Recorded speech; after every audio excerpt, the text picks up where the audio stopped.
lot of noise for this upcoming disappointment. Well, let's go ahead. The Magnum thing, I'm just going to go off script. Like, the Magnum thing was funny. I was actually with a girl not too long ago, and things were getting hot and heated, and I was like, oh shit, I don't have a condom. And she's like, oh, I have one. And then she got a Magnum, and I was like, huh. Like, it just raises so many questions. Like, was the last dude a jackhammer? Do you keep them because you have high expectations? Like, I don't know. And it put a lot of pressure on, much like the cheering when I was slow walking. This is, I appreciate the applause. This is all very new to me. I'm still trying to figure out what kind of comic I'm gonna be. If I'm gonna like tell true stories, make up shit, or just tell a bunch of dick fart and masturbation jokes. So I figure while I'm trying to work through it, I'll just do all of that shit and we'll see how it goes.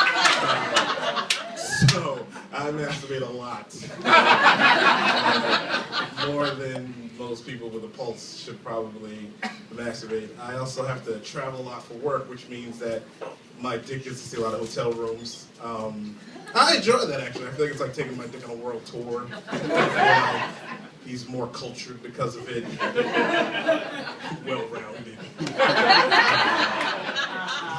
I mean, the whole thing's not going to be my dick, I promise. I really do travel a lot for work, and I love going to the airport. It's the most hilarious thing ever because once you're inside the airport, it's like a completely different socioeconomic thing, right?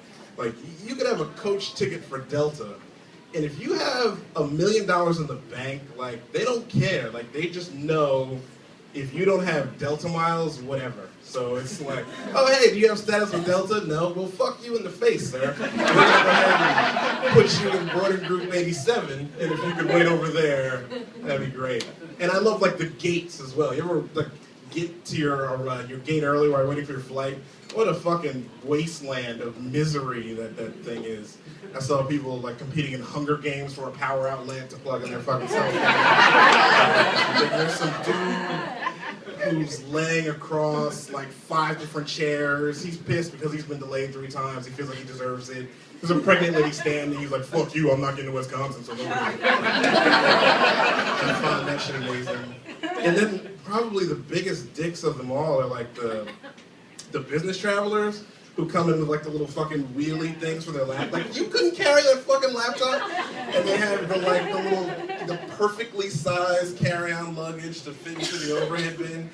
And like, I used to look at those guys and be like, what fucking douchebags. And then I had to travel a lot for work, and I realized that's kind of the fucking way to go.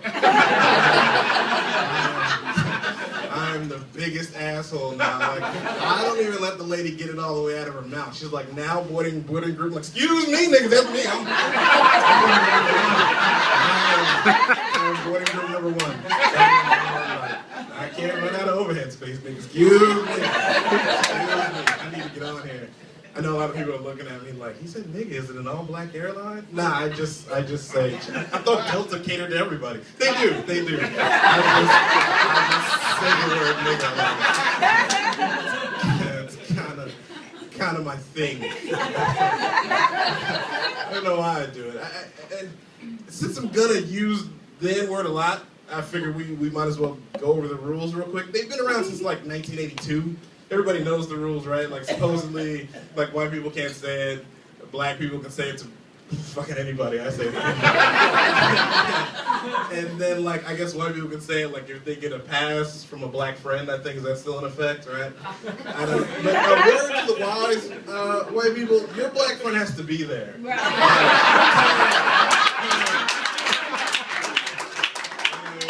You just can't call me a nigga and your friends are not Cynthia.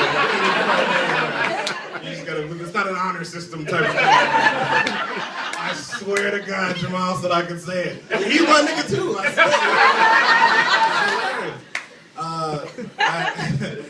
I got into a weird situation with that rule. I have a friend named Jamal. He's black, but you knew that.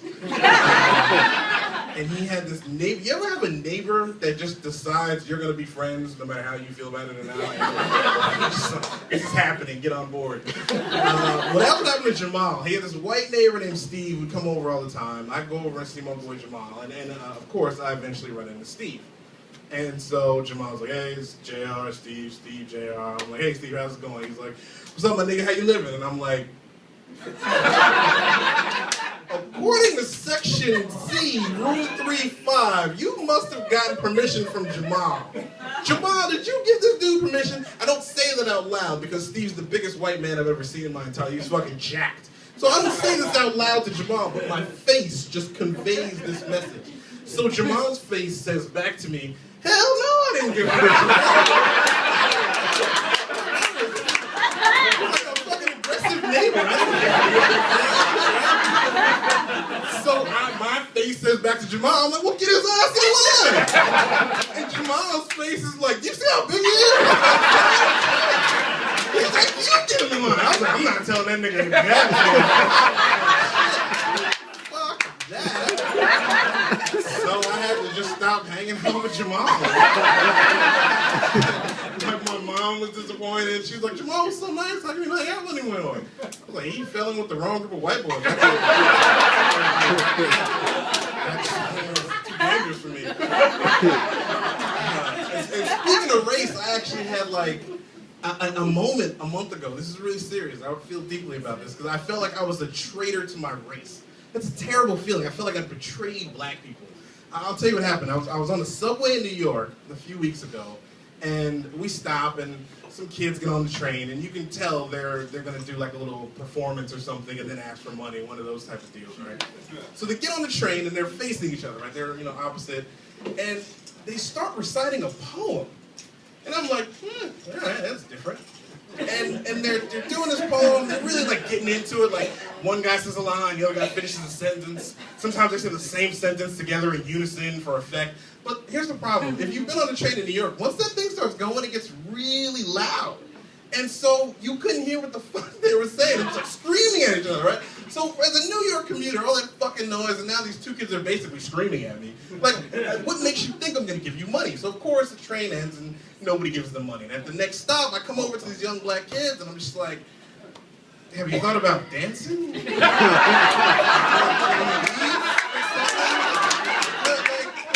dancing is a visual medium. Like, the noise won't be such a problem if you dance. I